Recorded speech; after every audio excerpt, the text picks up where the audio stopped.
Gestos Erróneos cuenta con el apoyo del área de cultura de la UNICEN. Creamos con arte, hacemos cultura.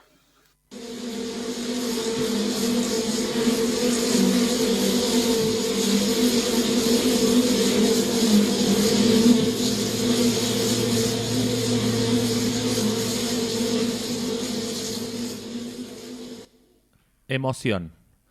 Agrupación Nacional Almas Unidas por la Recuperación de la Felicidad de Todos, basada en el respeto, el amor y la paz, que transmite escuchar un disco de Daft Punk un sábado a la mañana compartiendo el mate y compartiendo el porro en una casita de santos lugares que tiene el fondo medio descuidado y un perrito que te llega hasta abajo de las rodillas, pero te salta y se para en dos partes porque Dios puso amor en su corazón y Dios puso en su instinto la necesidad de compartir ese amor, porque el amor no tiene que quedarse quieto. Eso te lo dice en secreto un chico más alto que vos, y al mediodía vamos juntos a tatuarnos con letras góticas: el amor no tiene que quedarse quieto. Y a la tardecita te llega un mensaje de texto que dice: hey Marian, vamos hoy a Bahrein, te puse en lista free y conseguí pastis, así que a la noche viajamos en tren al centro y bailamos toda la noche confundidos con las luces, y bailamos toda la noche confundidos con la música, y bailamos toda la noche confundidos con el chico de al lado, y en un momento te lo cruzás en el baño y le decís: hey chico de al lado, mirá el tatuaje que me hice hoy, el amor no tiene que quedarse quieto, y no te da un beso, pero sí te sonríe y te dice: hey, buen tatuaje, y después no lo ves más, pero a su novia él le dice: hey, ¿sabés algo? El amor no tiene que quedarse quieto, tengamos un hijo, y ese hijo 20 años después se copa con el tema de los tatuajes porque ya de chiquito le gustaba dibujar, y con un amigo de la placita se pone en un local de tatuajes en una galería de santos lugares. ¿Y saben cómo se llama el local? Emotion. Mi derecho vital a ser un monstruo. A las 5 mi arte, pero a las 6 te vi. Apostaría todo a la transformación. La palabra bardo se me aparecía por las paredes sin revocar. Donde los muertos se divierten. Siempre es el miedo de ser nosotros lo que nos lleva delante del espejo. Ni sentiría vergüenza del error o del deseo, que a veces son lo mismo. Bienvenidos, bienvenidas, bienvenides a Gestos Erróneos. Muy buenos días para todos, todas, todes en la ciudad de Tandil. Capítulo 39 de Gestos Erróneos por la 102.5 Radio El Muro. Hoy solo por la 102.5 Radio El Muro. No estamos saliendo por internet, pero igual estamos acá. Pero bueno, antes de seguir, voy a presentar a mis compañeros de ruta. A este Power Trío que volvió a juntarse luego de una ausencia de un día de Gaby, pero que lo extrañamos. Muy bien reemplazado por el Chula, hay que decirlo, pero bueno, los voy a presentar. Así que, Gaby, querido, ¿cómo estás? Ahí está, hizo su clásico gesto. No, ya no es va cambiando igual, hay que decirle a la gente que va mutando su gesto. Y voy a presentar aquí a mi compañero de charlas poéticas, Darío Palito Ledesma. ¿Cómo estás? Hola, y para Facundo de Paola también. Gracias por trío. presentarme, que yo siempre me olvido. Me gusta presentarte igual. Me gusta el reencuentro más esperado por toda Latinoamérica Unida. Sí, en este mítico programa de la radio podía tandilense. Me gusta eso, que estés instalando el mito de Gestos Erróneos. El mito de Gestos Erróneos va a ser un mito muy pronto. Pero estoy muy contento de estar de vuelta acá, que haya vuelto Gaby. Sí. Que está ahí en los controles. No por desmerecer a Julián, que fue quien lo reemplazó el programa pasado, pero bueno. No. Estamos ante, quiero decirlo esto, ante el anteúltimo programa. Aparte, si este Power Trío no se juntaba en el anteúltimo programa de Gestos Erróneos, estamos ante una catástrofe total. Sí, para los oyentes nos quedan 2 programas, este y uno más. Ya está, el año que viene. Sí, Así que disfruten. Tenemos, obviamente, vamos a tener una serie de sorpresas que van a ir condimentando esos programas. Hoy tenemos reunión 9 de la noche y vamos a ver cómo se organizan ese mundo de sorpresas. Algunas serán orales y otras serán físicas. Quiero que lo sepan. Me encanta. Bueno, pero Palito, este programa empieza siempre de una manera y quiero preguntarte, ¿qué leíste y por qué? Leí un poema de Mariano Blatt, que vos recién me decías que dejara de robar con Mariano Blatt al menos por 2 años. Estoy de acuerdo, es el segundo poema de Mariano Blatt que leo este año. Lo elegí porque quería traer un libro y estaba en mi biblioteca y lo saqué. El poema se llama Emoción. Y es me gusta porque es esta agrupación nacional de almas unidas y arranca y es como una, que si agarrás la sigla debe ser hermosa. Pero nada, me gustó porque se formaba esto como te parecía que iba a empezar a hablar de una agrupación, de algo para que parecía que era político y termina contándote una historia con eso. Y además está escrito, te lo muestro a vos, pero se lo cuento a los oyentes. Todas las palabras empiezan con mayúscula, porque es el nombre de una organización. Claro. Entonces, eso como que te hace leerlo. Y también lo traté de leer así, como si fuera todo de corrido que estás presentando a una agrupación. Y nada, me hizo un poco de ruido también por las elecciones del domingo. Digo, bueno, la agrupación. Sí, yo cuando lo leía me vino como esta, que es algo característico que tiene Mariano Blatt y que a mí me gusta mucho, que es esta cosa del pibe que va pensando y va en la calle pensando, uy, me gustó ese, uy, justo pasó un chon, uy, pasó no sé quién, y todo eso va incorporándose al poema y armando algo, esa mixtura que a mí siempre me resulta muy atractivo, digamos. Y que es característico de Mariano Blatt, por lo menos en su escritura y en lo que he leído. El poema está en su libro Mi Juventud Unida, que es una edición definitiva, dice, como que tiene casi todos sus poemas, pero debe seguir escribiendo, me imagino. Sí, claro. Y me gusta también que en ese poema dice esta frase de el amor no tiene que quedarse quieto. Me parece un buen consejo. Hermoso poema, aparte, me re gustó. Sí. Y lo leíste muy lindo. Ibas ahí, taca, era como... rapeando. Sí, así que me gustó. Muchas gracias por haber traído este poema de Mariano Blatt. Y vamos a volver a robar con Mariano Blatt el año que viene. Sí. De hecho, va a estar invitado seguramente. Seguro, sí, podríamos hacer un programa de Mariano Blatt. Sí. Mariano Blatt, que aparte es editor, tiene la editorial Blatt y Ríos. Y ahora que ya nos quedan pocos programas, si quieren recomendar por ahí algún invitado, una invitada para los programas del año que viene, porque ya el del miércoles que viene ya lo tenemos. Sí, vamos a armar un listado, estaría bueno que nos hagan un listado de los oyentes para el año que viene. Te hablen de tal. Así que si nos quieren escribir, lo pueden hacer a nuestros teléfonos personales, al teléfono de la radio que es 2494-640202, o si no, a nuestro Instagram, que es Gestos Erróneos. En la dirección, en la biografía del Instagram hay una dirección de mixclow.com/Gestos Erróneos. Ahí están todos los programas anteriores, por si lo quieren reescuchar o escuchar alguno que no se hayan perdido o recomendarle a otras personas. O escuchar cuando el programa que no salió por internet, claro. También hay mucha gente que lo va a escuchar por ahí. Mañana vamos a distribuirlo entre toda la gente que... El contrabando de programas de Gestos Erróneos. Y si no, hay una manera más de comunicarse con nosotros, que es a través de una carta. Porque escribir una carta es entrar en el mundo Mariano Blatt, y vos podés escribir de esa manera y agarrar y soltar la mano, la muñeca, el corazón, el alma, el cuerpo, las almas unidas de este Tandil natal, o las almas unidas de este universo, o todo lo que vos quieras, ir largándolo al papel, y con la intención de dirigirlo a alguien. Y ponerle todo lo que se te cruce por la cabeza. Qué lindo es escribir todo lo que se te cruza por la cabeza, porque todo el tiempo estamos con... Nuestra cabeza funciona. ¿Qué pasa si todo eso lo escribimos y se lo mandamos a Gestos Erróneos, a Falucho 950, y empezamos, Gaby Palito... Sin filtro. Entonces estoy viendo ahora justo un programa, apagué la radio, entonces me puse... ¿Y eso? ¿Cuántas veces tenés la posibilidad que alguien te diga, hablame sin filtro? Hacelo, escribí. Eso, me acordé de esto, me fui por acá, estoy inventando una historia por acá, eso. Así que nada, aprovechá, escribí, no somos una excusa para escribir, solo eso, somos unos, diría Lacan, unos funcionarios que estamos acá simplemente cumpliendo una función, funcionarios en el sentido de función, cumplimos la función de ser tu excusa para sentarte y escribir, así que escribí.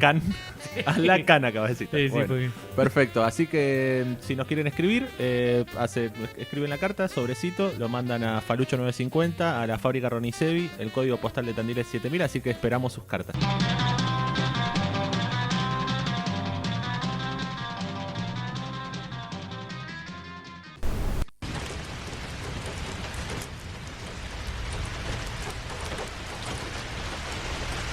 Gestos erróneos. Una irritante garúa literaria. Cuidado, mis amigos, con envolveros en la seda de la poesía, igual que en un capullo. No olvidéis que la poesía, si la pura sensitiva o la ineludible sensitiva, es asimismo, o acaso sobre todo, la intemperie sin fin, cruzada o crucificada, si queréis, por los llamados sin fin, y tendida humildemente para el invento del amor.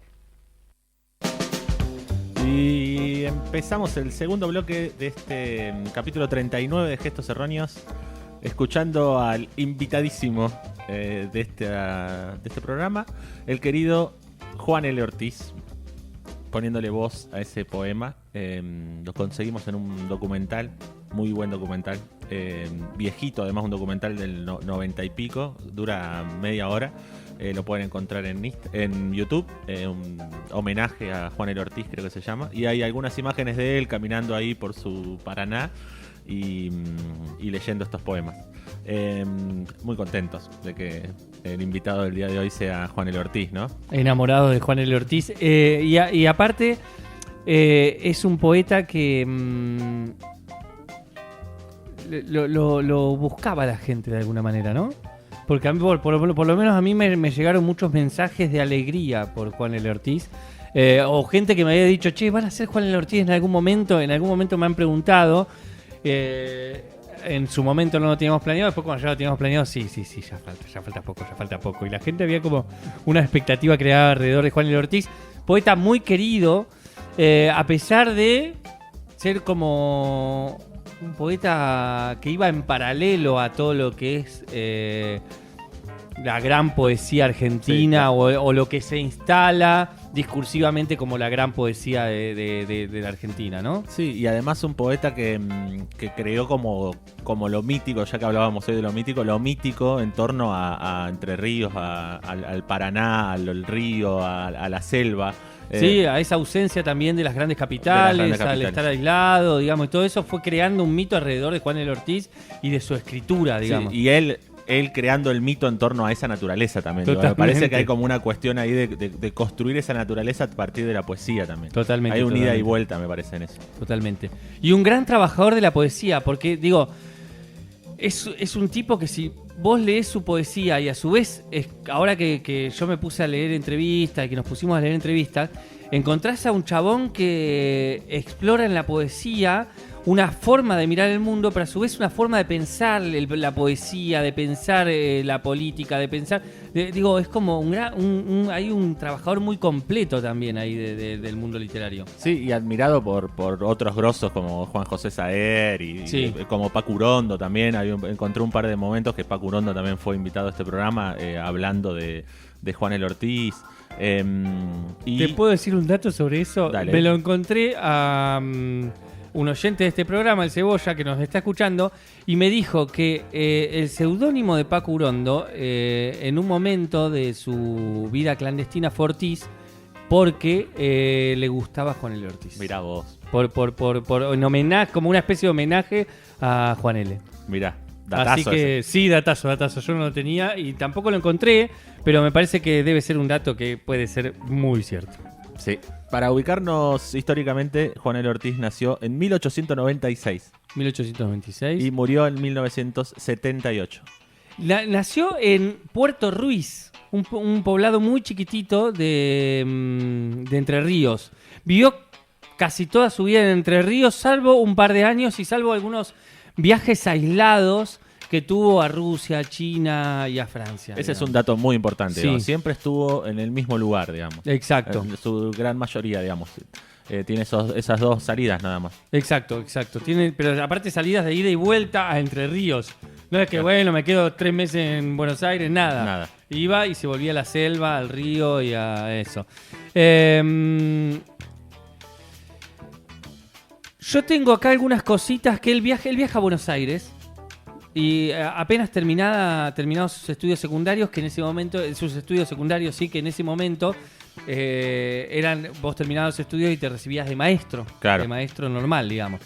O sea que podías dar clases en primaria, pero él se va a estudiar filosofía a Buenos Aires. Decide irse a estudiar filosofía a Buenos Aires. En Buenos Aires está muy poquito tiempo, pero cuando él tiene 18 años, en la revista Fray Mocho, el 6 de marzo de 1914, una escritora feminista escribe una nota sobre Juan L. Ortiz, un desconocido entrerriano que estaba en Buenos Aires tratando de curtir algo de lo que sucedía en Buenos Aires en ese momento.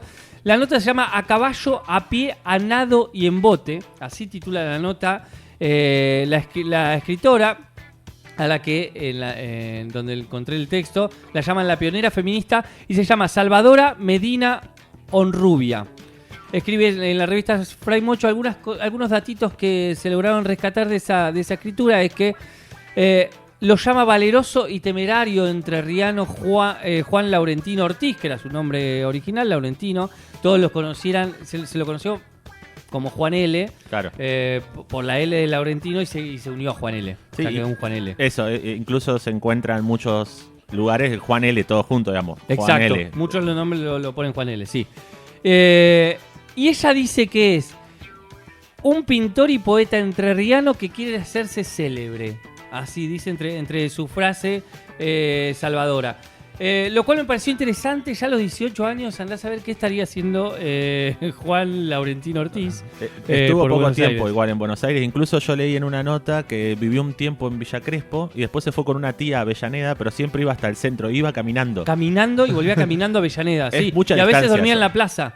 A veces dormía se agarraba, lo encontraba en una plaza y se quedaba a dormir en alguna plaza por ahí. ¿Es mucha distancia eso o no? Es mucha distancia, es mucha distancia, pero bueno, se ve que la caminaría. Y en esa época, porque estamos hablando de 1900, que no había ningún entretenimiento más que campo, ¿viste? Claro. Por esa zona, digamos, campo, casa. Incluso él comenta que eso de caminar por el campo, saliendo de la ciudad, hacía que sienta ganas de volver y por eso vuelve a Entre Ríos, digamos, porque siente la nostalgia, la melancolía de estar en su lugar y ahí decide volver y es cuando consigue su trabajo en el registro civil. Exacto, después trabaja en el registro civil. Pero antes de eso dice, estos 2 años que la joven promesa, dicen, se deslizará tan sigilosa como vehemente por las calles de la capital, en bares, hace esos recorridos caminando, parando en bares con parroquianos anarquistas, visita bibliotecas, noches durmiendo a la luz de la luna o regresos al barrio bonaerense de Avellaneda, donde residía su tía, a altas horas de la noche. En el medio, un tío le presenta a Rubén Darío. En el medio de esa visita a Buenos Aires, de esa fugaz visita a Buenos Aires que duró 2 años, un tío le presenta a Rubén Darío. Increíble. Asistirá como alumno libre a la Facultad de Letras de la Universidad de La Plata, o sea que va a cursar libre a La Plata, a la Facultad de Letras, y viajará como custodio en un barco a Marsella, Francia, a lo largo de 2 meses. Luego vuelve y se va a Entre Ríos. Se toma el palo. Digo, bueno, pero es como en 2 años hiciste de todo, hermano. Todo, sí, re intensa la vida. Sí. Yo tengo algo sobre esto de pensar por qué quedarse en la provincia, digamos. Y él, en este pequeño fragmento, contrasta la idea de mostrar lo que un poeta hace a sus contemporáneos o a otros poetas o mostrárselo a la naturaleza, digamos. Y dice... es una entrevista con Vicente Cito Lema, que también debería de ser invitado de este programa en algún momento. También. Vicente Cito Lema le pregunta, ¿por qué ha elegido vivir permanentemente en una provincia? Y Juan L. le contesta, ¿acaso por qué he decidido pasar, como bien dice Machado, la prueba de la soledad en el paisaje? Dura prueba para todo escritor.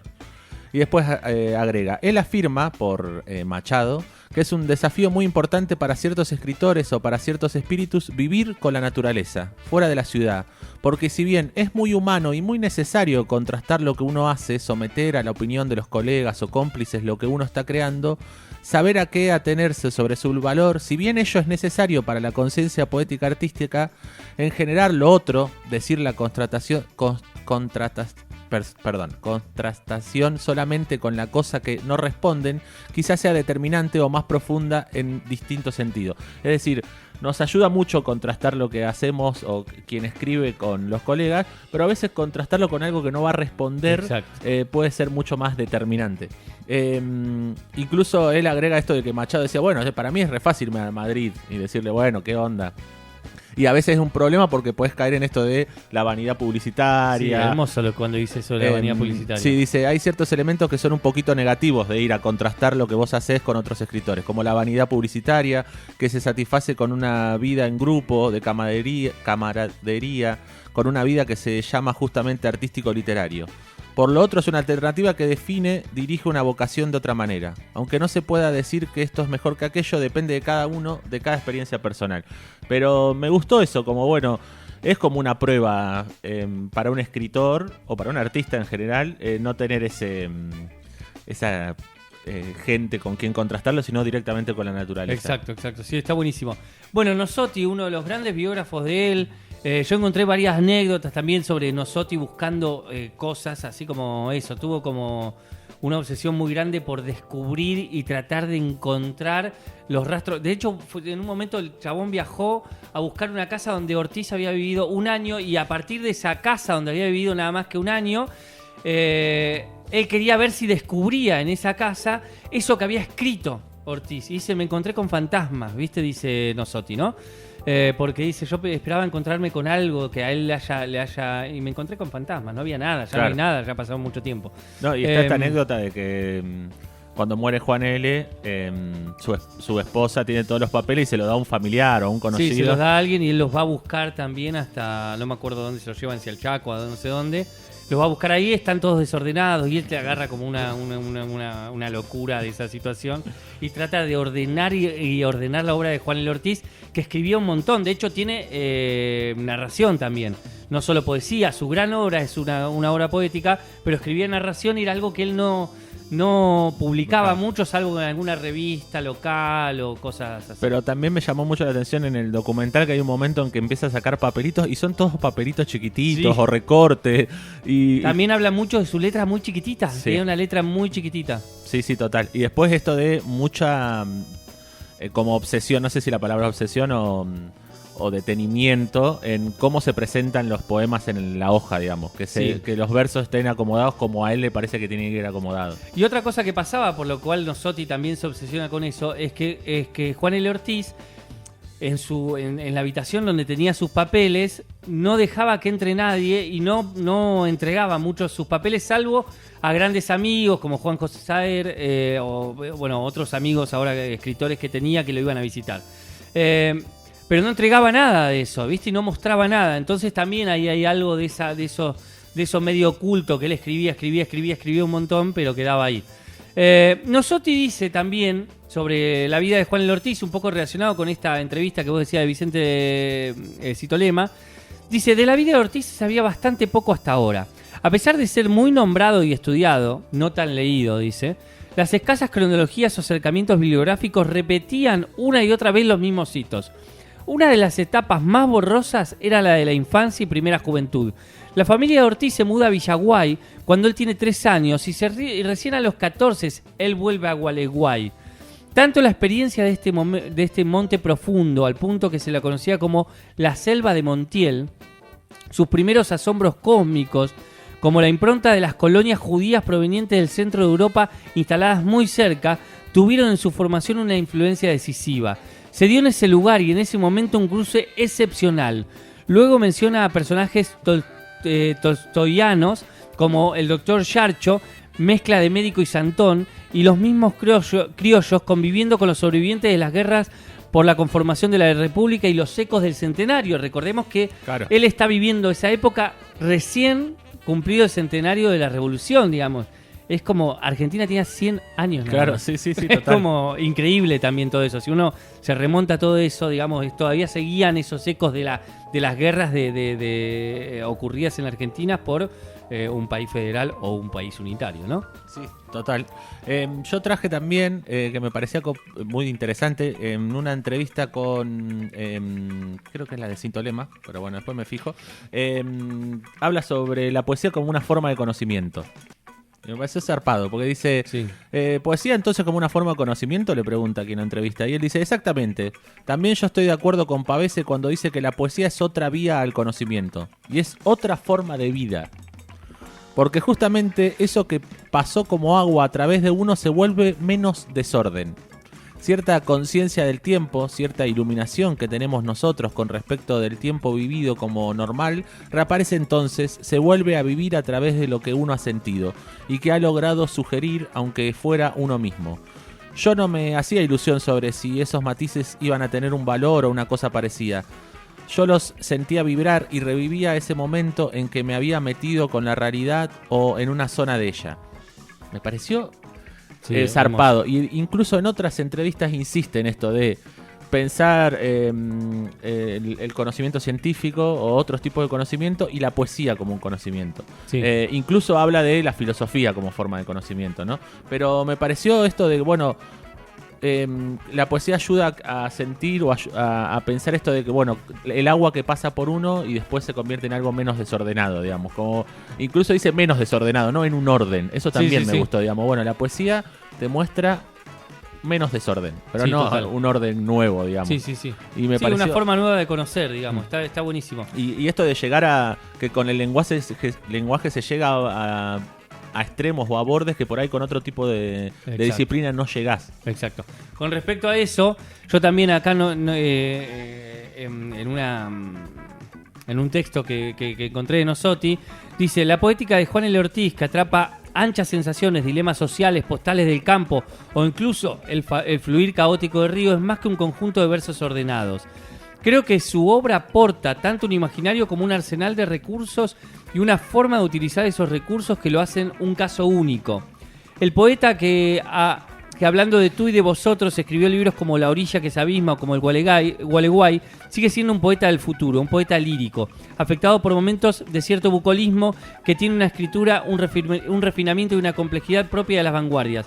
Dice, si tuviera que restringirme a un aporte formal, hablaría de su aspiración a la levedad, de deshilachar la frase hasta un punto inverosímil, donde los referentes no se borran, pero quedan inmersos en la corriente continua de la pérdida y la aparición.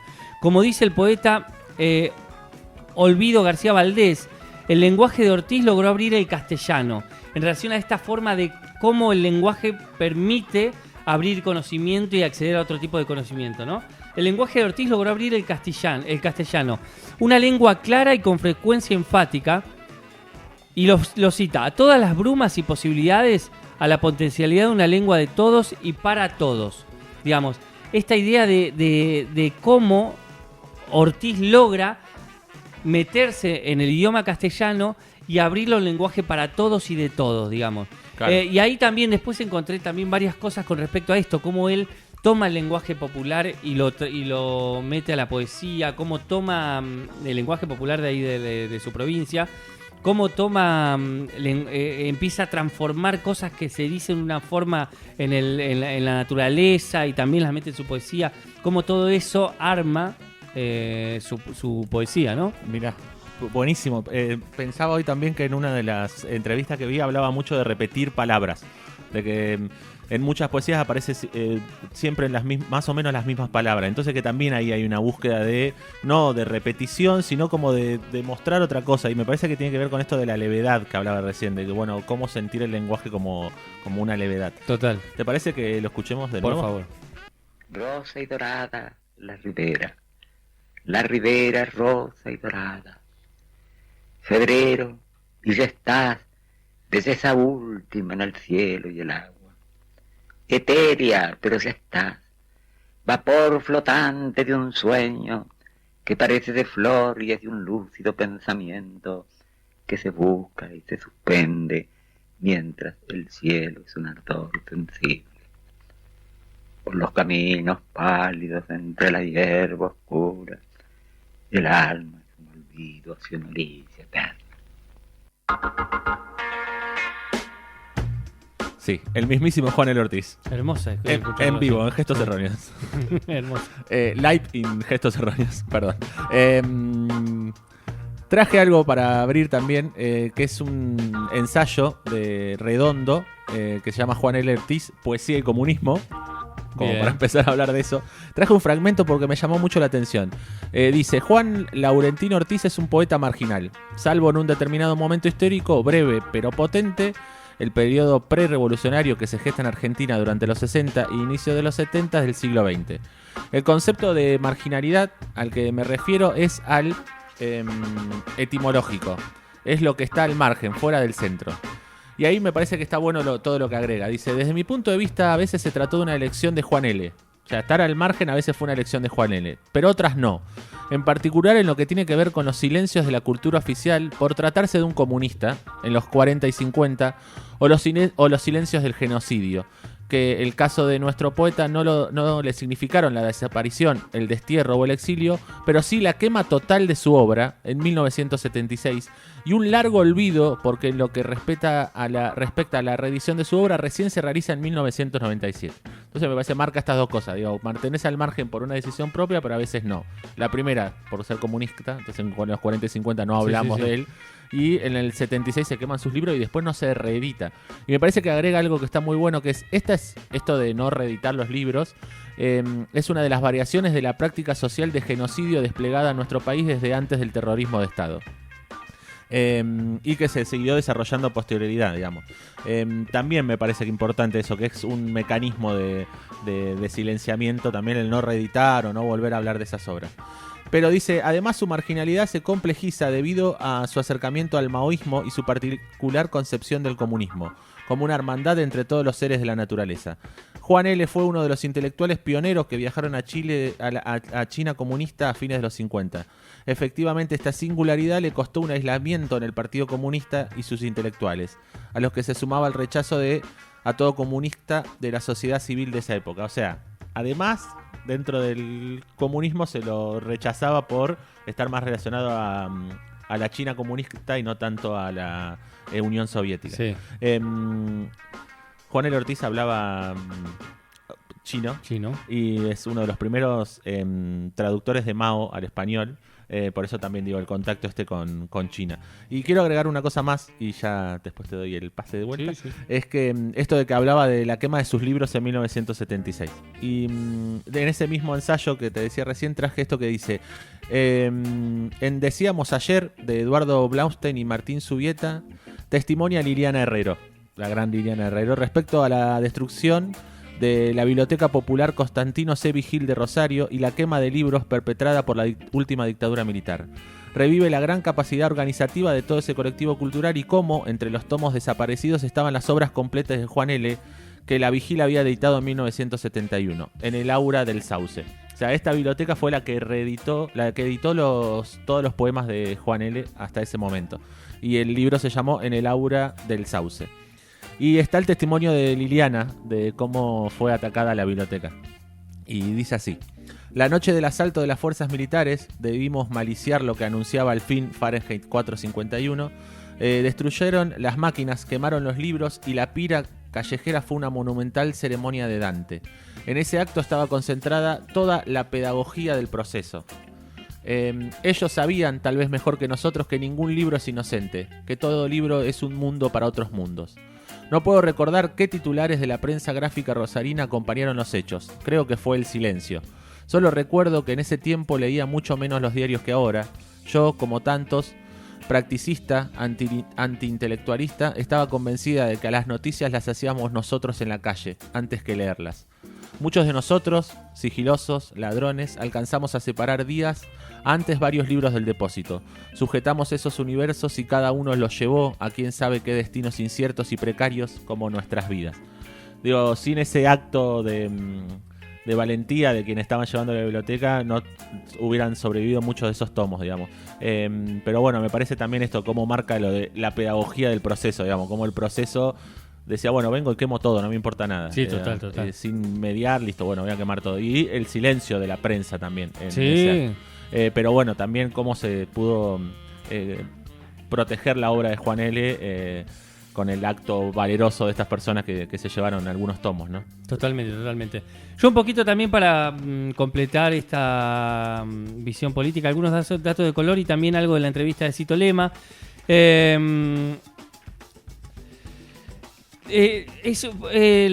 Lo que encontré yo también es que es un trabajador de la historia entrerriana, digamos, se dedicó mucho a investigar la historia entrerriana, digamos, y puso énfasis quizás a causa de su militancia anarquista en la pobreza y la explotación que se daba en la industria frigorífica.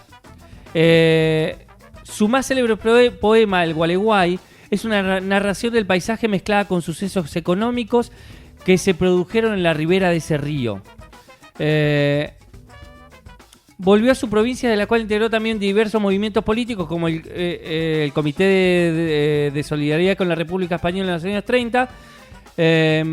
Y después, pero a su vez también, cuando triunfa la Revolución Rusa en 1907, él ya estaba trabajando en el correo. Y también arma un comité de discusión sobre la Revolución Rusa. Digo, lo que me pareció también hermoso. O sea, ahí, ni bien pasa la Revolución Rusa, él ya armó un comité acá. Apenas sucedió. Derrocan a Nosara y ya estaba el chabón atento acá armándolo. No, increíble. Increíble. Y además es chico, digamos. Tiene en 1921 años. 21 años, sí. Sí, la verdad que eso, es como que yo estoy sumamente sorprendido. Y después una preguntita que le hace Vicente Cito Lema, que él es bastante amplio. También esto es una cosa que encontraba, él como que siempre amplía la visión hacia otros lugares, ¿no? Dice, ¿cómo relaciona una visión amplia, profunda del sufrimiento del hombre como ser social y como parte de un contexto histórico determinado con su poesía, que es extremadamente lírica? ¿No? Le pregunta Cito Lema. En los estados de creación por la necesidad interior, yo hablo siempre en este campo con un lenguaje rilkeano. En esos estados que informan al hombre o lo constituyen al hombre, que no es el yo solamente, que no es el yo solamente, sino un complejo de experiencias que abarca todo. O sea, que comprende la realidad en el conjunto de sus contradicciones, sus dramas, y que no se olvida de ser en un sufrimiento cotidiano, en una situación determinada, sino que está actuando en otra profundidad. Ahí, dice, se participa de una manera un poco oblicua, quizás, con la realidad inmediata. Más aún, en apariencias no hay una relación al menos directa entre esa visión poética y el sufrimiento colectivo, la tragedia. Pero la hay. Es que la tragedia no es solo de los hombres, sino además, esto me parece re interesante para pensar hoy, nuestra visión sobre un trabajo político sobre lo que sucede con los agrotóxicos, con la naturaleza en general, ¿no? Que ya lo tenía Juan L. Ortiz, ¿no? Lo traía hace muchos años.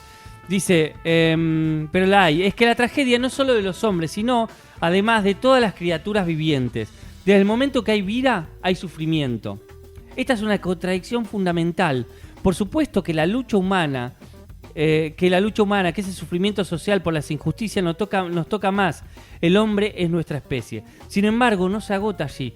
Hay una trascendencia de lo que hace al hombre, lo que se llama humano, hacia lo otro que vendría a ser lo inhumano, porque no se opone, sino hacia un universo que comprenda, abraza y comprenda a toda criatura viviente.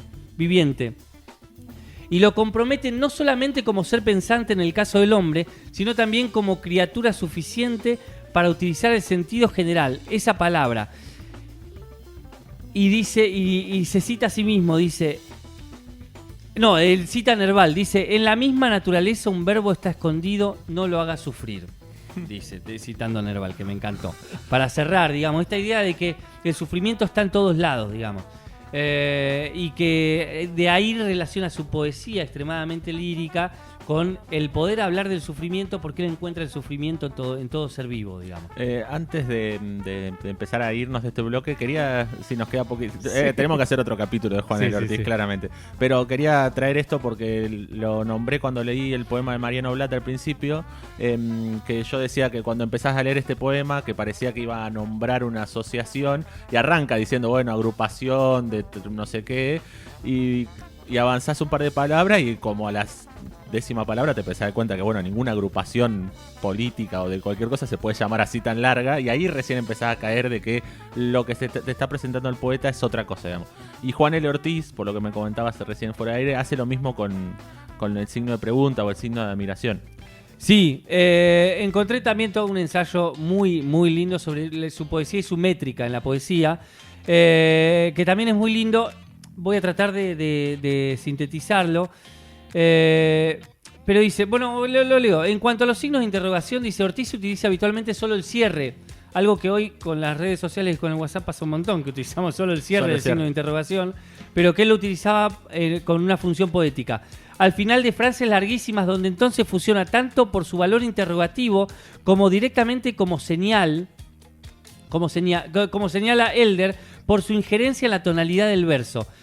La elisión del signo de apertura de la interrogación unida a la falta de inversión verbal hace que generalmente el comienzo de la secuencia interrogativa resulte imperceptible. O sea, uno no lee la interrogación al principio. Claro, empezás a leer como si fuera... Y lees una afirmación. Y cuando llega al final te das cuenta que en realidad es una pregunta. Interrogación. Entonces, al elidir ese signo al inicio, uno lee una afirmación hasta que llegás. Te das cuenta que es una pregunta y decís...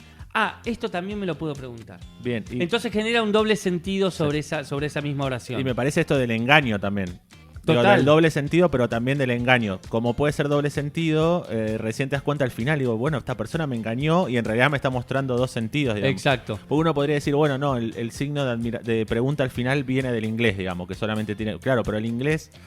Siempre las preguntas se formulan de la misma manera, entonces por eso todo el mundo sabe en inglés que está empezando una pregunta. Digo, pero en el español no pasa eso, entonces podés engañar al lector o a la lectora. Exacto. Bueno, y hablaba un poco sobre toda la métrica de Juan L. Ortiz, que digo, sí, la métrica está muy medida en la poesía, sobre todo en la poesía clásica, donde hay, bueno, uno puede contar las sílabas.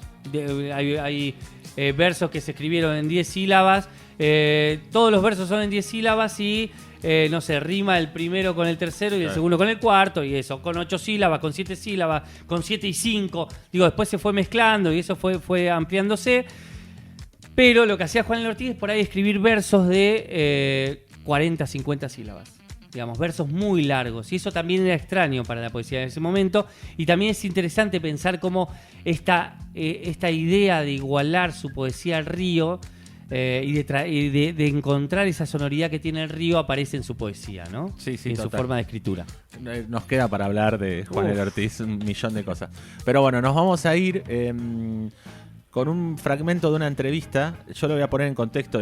Está hablando con Vicente Citolema. Vicente Citolema obviamente viajó a Entre Ríos porque Juan L. Ortiz siempre estaba ahí, digamos.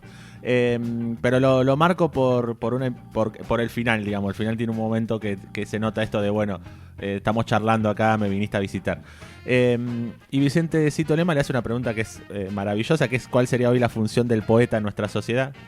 Y nos vamos a ir con la respuesta de Juan L. Ortiz, que dice: yo diría como Artaud o como Césaire que la poesía está unida ahora a la revolución, en el sentido de las transformaciones, porque el poeta obra con el lenguaje mismo para apresar esa realidad que es muy fluida y confluyente y que es también contradictoria, y debe asimismo modificar todas las convenciones comunes de la comunicación. Se está así frente a una revolución en el lenguaje que puede incidir después en otros planos de la transformación, en tanto toca otros planos de la concepción de la realidad o de la percepción en los lectores u oyentes. No olvidemos que el hombre está en la prehistoria, no ha penetrado en la verdadera historia y el poeta está comprometido en esa tarea. Pero ya hemos hablado bastante y usted viene de lejos. Mire ese vuelo de las golondrinas, escuche ese canto. Muchachas de ojos de flores y de labios de flores, en la sombra exhalada de que su dulce... El privilegio. Antes escribía una poesía y creía que desperdiciaba algo. Antes pensaba en bueno o malo, genial o mediocre, y creía que debía ser reconocido. Ahora nadie me conoce y nadie sabe lo que escribo. Es más, creo que puedo guardármelo. Y ahora puedo no escribirlo. Antes no sabía que podía estar con vos y creía que moriría de rabia, ahogado de palabras filosas. Nunca aprendí nada nuevo, nunca descubrí el secreto, pero quisiera agradecerte lo que nunca vas a entender y yo nunca sabría explicarte. Sensación absoluta de ser un privilegiado al poder escribirte sin ambiciones y saberme leído, sin ninguna clase de recomendaciones. Dedicada a aquellos que memorizan poesías y que las susurran para ellos mismos cuando las imágenes lo solicitan, o sea, siempre.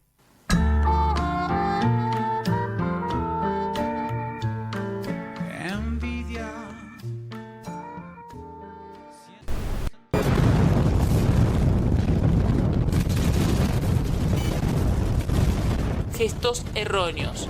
Una trinchera literaria contra los operadores del olvido.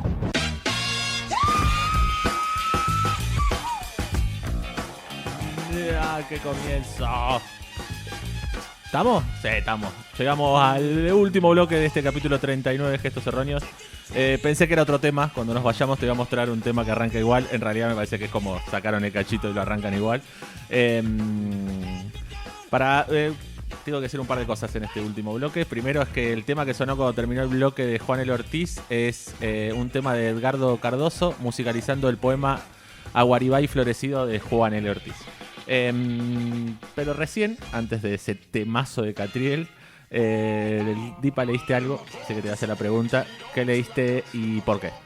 Bueno, leí un poema que se titula El privilegio, como arrancamos, de un libro que se llama La Mentraña, y que el libro es con poesías de Norberto Fernández, ilustraciones de Aldo Fernández y diseño de Rosa Guidobono. Se editó en Olavarría en el 2005. Son poemas ilustrados. Y nada, de gente de Olavarría, una edición divina, la tienen que ver.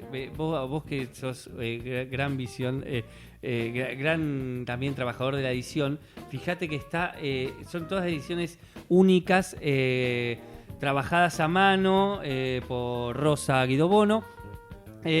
Y bueno, la verdad que gente que escucha el programa en Olavarría, van comentando, me habían comentado, bueno, Aldo, que es preceptor de uno de los lugares el lugar donde doy clases en Olavarría, a su vez me dio unas cositas de cartas de Juan L. Ortiz, porque estaba muy contento que hagamos Juan L. Ortiz, y tiene unas cartitas donde vas sacando poemas de Juan L. Ortiz. No, hermoso. Sí, así que me dio también eso, y me prestó varios libros que han hecho él, junto con Norberto Fernández, que es su hermano, de cuentos, de poemas y eso, y decidí leer un libro de poemas de ahí.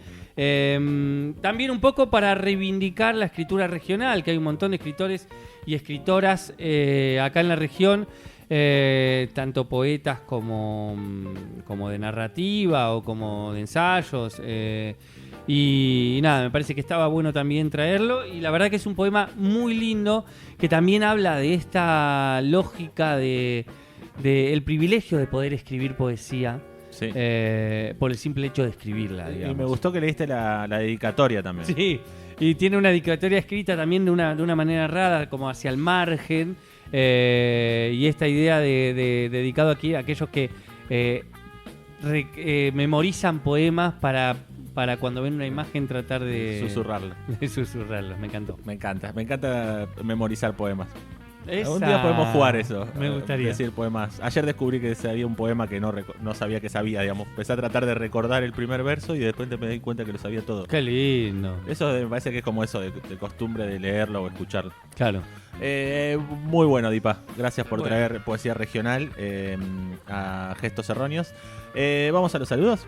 Vamos ¿Te a los parece? saludos. Dale, arranco yo. Le vamos a mandar un saludo a Néstor Di Paola, que lleva adelante Ediciones del Chapalio Fu, una editorial tandilense que lleva 25 años publicando libros de autores de Tandil y la región, ya que estábamos hablando de poetas y poetisas regionales. Si vos querés, podés publicar tu libro con la prestigiosa editorial de Tandil. También ofrece corrección gramatical y de estilo para que tu libro vea la luz libre de posibles errores. Además, podés corregir tu artículo para un congreso, tu trabajo de tesis, tus informes anuales del trabajo, lo que vayas a presentar necesita una corrección. Néstor Di Paola lo hace. Te podés comunicar con él al 2494-628639 o a nestordipaola@gmail.com. Contactándote con él, puedes conseguir cualquier libro de la editorial con un 20% de descuento. Espectacular, ¿no? Tremendo. Y bueno, yo le voy a mandar un saludo a Dani y Tati, quienes llevan adelante La Bullanga. Hace 4 años que La Bullanga acerca también lecturas de editoriales independientes, cooperativas y autogestivas. La librería nos convida a escrituras disidentes, voces de los márgenes que conmueven y que también nos hacen mover, pensar y construir otro mundo posible. La Bullanga es una librería compañera, la podés encontrar de lunes a viernes de 10 a 13 y de 15 a 19. A veces, como dijo Palito la otra vez, la estiramos un poquito más porque ahora los días se alargaron. Y los sábados de 15 a 19 en Colón 1479, ahí a pasito del Club Ferro, al lado de la Biblioteca Salceda, en la calle de los Tilos, famosa de esta ciudad de Tandil. Y a su vez, diciendo una palabra que te damos en este programa, les compañeros de La Bullanga te hacen un 10% de descuento en la compra de cualquier libro, que se suma a todos los descuentos de cualquier tarjeta que haya en el mundo, en el país y en el universo. Así que, si vos tenés un descuento con la tarjeta y a su vez decís la palabra de Gestos Erróneos, tenés un súper descuento en libros, comprando cualquier libro y la cantidad de libros que quieras. Y la palabra de este día es... Juan L. Sabrán por qué, ¿no? Sí. No hay que explicarlo. No hay que Juan L, vas y decís Juan L. Pero Juan L todo junto, Juan L. Juan L. Claro. Y con eso, 10% de descuento en cualquier compra. Y a su vez nos pidieron que... Sí, La Bullanga y también este programa, sí, y mucha gente más, invita este domingo 21 de noviembre, a partir del mediodía, un poquito pasado el mediodía, a la segunda marcha del orgullo que se va a hacer en Tandil. Va a haber emprendedores, casi más de 30 emprendedores haciendo feria. Va a haber artistas locales, artistas de Azul, de Olavarría, de Cava, de Puerto Madryn. A las 18 horas va a haber marcha, así que va a estar la marcha del orgullo, y después se vuelve a la plaza para seguir un poquito con más sorpresas y demás eventos. La marcha del orgullo se va a llevar a cabo en la Plaza Independencia, cerca de la calle que separa la iglesia del Estado. Así fue como me dijeron que lo diga, así que acérquense a la plaza. Vamos a estar ahí seguramente. Esta radio va a estar ahí también, así que estén atentos a las redes, que se va a estar anunciando algo para el domingo. Así que nos cruzamos en la plaza. Qué lindo, nos cruzamos en la plaza entonces. Y bueno, vamos. Qué lindo volver a las plazas, ¿no? Sí, qué lindo poder volver a todo, ¿no? Qué lindo volver a todo, la verdad. Bueno, vamos a saludar a un montón de gente. Yo voy a empezar por saludar a un montón de gente que... que se sintió muy afligida porque no estábamos saliendo por internet y que nos los hizo saber. Toño, compañero peruano que vive en la ciudad de Buenos Aires, compañero titiritero que nos escucha. Para, ¿qué está pasando ahí? A ver, ¿alguien quiere decir algo? Para, está pasando algo raro. Hola.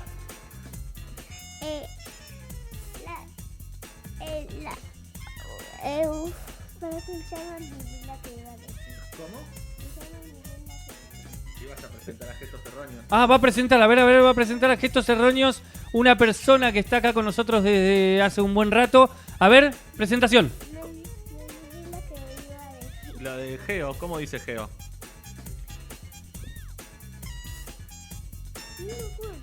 Uy, se lo olvidó, no pasa nada. Si te lo acordás, volvés. Está el Cami con nosotros y estaba con la intención de presentarnos, así que le íbamos a dar la palabra a él. Bueno, voy a saludar a Toño, compañero peruano titiritero, que estaba muy afligido porque no podía escuchar el programa. A Leticia, también otra compañera titiritera, que tampoco podía escuchar el programa. A Marcos Núñez, que tampoco pudo escuchar el programa y también nos hizo saber que no podía escuchar el programa. Y que se sentía muy mal por eso. Bueno, toda gente que no pudo escuchar. Aldo, de quien acabamos de nombrar por el libro. Tampoco pudo escuchar el programa y también se sentía muy afligido por eso. Y la verdad que mañana nosotros se lo también. pasamos. Se lo vamos a empezar a mandar ya desde ya. Le vamos a mandar un saludo al Peti Calvo que nos dice genios. Solo eso, así que me gusta la onda escueta. Le voy a mandar otros. ¿Sigo yo o querés que No, yo intercambiemos? tengo saludos que no llegan, como al Dani que me dijo que no nos puede escuchar porque no tiene porque solamente tiene internet en la Busanga, claro. no tiene radio. Sí, los que no sé, no, pero está bien, los que no llegan y que nos dijeron que, che, qué pena, esto, lo otro, hay que decirlo, igual, que lo escuchen mañana, que los estamos nombrando por eso. Bueno, Leti, ya te dije. María Gabriela desde Uruguay, a ver qué dice. Todo mal, dijo. Saludos igual a los erróneos. Bueno, muy bien. María Gabriela, hermana mía, pero a su vez también vive en Uruguay. Hermana mía, qué composición de frases raras. ¿Sí? Hermana mía. Vamos a mandarle saludo a gente que sabemos que nos está escuchando. Por ejemplo, a quien está manejando un remis, a quien está manejando un taxi. Perfecto. Le voy a mandar un saludo al Negro Serra que nos está escuchando, nos escuchó y dijo: tengo los 3 tomos de En el Aura del Sauce, el libro de Juan L. Ortiz, que eso también es un dato que no dijimos.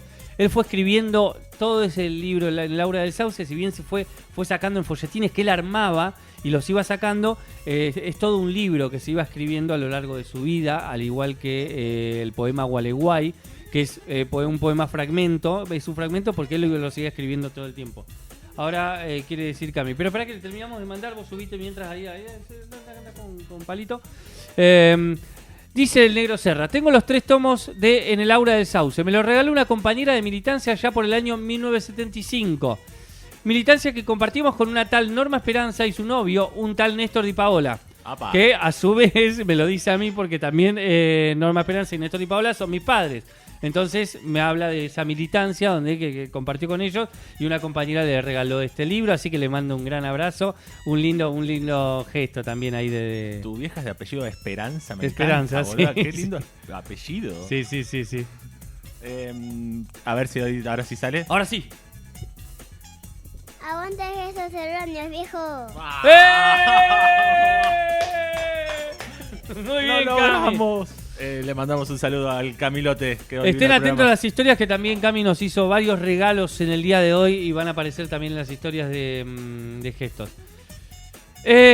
Acá Paz nos pregunta. Paz Rey. Paz Rey. Sí. Paz Rey nos pregunta. Álvarez, ¿sabe esto por el programa? Sí, yo le informé. Está en una reunión justo. Sí, está en una reunión. Nosotros tendríamos que estar en esa reunión también, pero bueno. Bueno, está en una reunión en la que deberíamos estar y lo sabíamos. O por lo menos Palito. Yo no tenía ni idea. Ustedes también quisieran estar en esa reunión. Ahora lo hablamos. Ahora me van a charlar sobre eso. Bueno, creo que no tengo ninguno más. Después, bueno, Andrés también nos mandó son un montón. La verdad que llegaron muchos. Un abrazo a Paz. Un abrazo grande a Paz. Capaz que está con Margarita y Carmela, así que le mandamos un saludo también a ellas. Un abrazo también a Guillermo, que nos manda un audio que no lo podemos poner, no lo pude escuchar previamente, antes de los saludos. Y bueno, muy agradecido de que este sea el anteúltimo programa de Gestos Erróneos. Ay, el anteúltimo, nos queda uno solo. Pero seguimos, hay tercera temporada, estamos por firmar contrato. El contrato está avanzando, hay que ver cómo cierra. Y tenemos sorpresas para fin de año y para el año que viene. Sí, total. Muchas sorpresas maravillosas. Así que el programa que viene, súmense porque es el último. Despedimos el año, va a haber emoción, llanto y demás. Y tenemos una invitada impresionante que no vamos a decir nada hasta que aparezca en las redes. ¿Algo más? Si no... No, nos vamos escuchando como siempre, ¿no? Sí, primero vamos a decir que este programa fue llevado adelante por Facundo Di Paola, por Darío Ledesma, por Gabriel César en la operación técnica y selección musical. Nos vamos, como en todos los episodios, escuchando al invitado del día de hoy, a Juan L. Ortiz. Espinillos de mi tierra, que al horizonte del campo, humo verde entre los troncos, le vais flotando el anhelo en unos grumos de isla.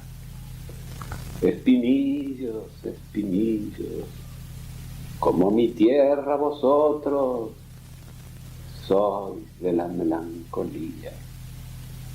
Sois el alma misma de mi tierra humilde y sumida en un silencio edificio de esfera, solo subrayado por los pájaros y las aguas, y en donde las tardes como pensamientos de otro mundo son tan frágiles y puras que un canto puede quebrarlas y un solo vuelo mancharlas.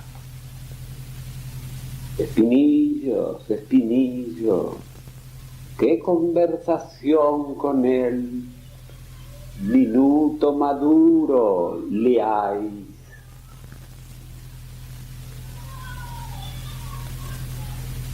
Lo anunciarán los cachilos, o lo llevarán de aquí para allá esos pajarillos, mensajeros de las cosas que disean las ramas, o no, se vuelve a vosotros y así parecéis cargados de los secretos del campo, del misterio de la paz agreste bajo la tarde.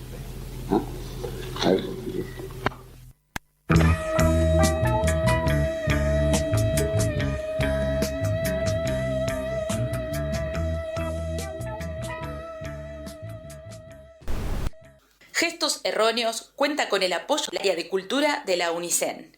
Creamos con arte, hacemos cultura.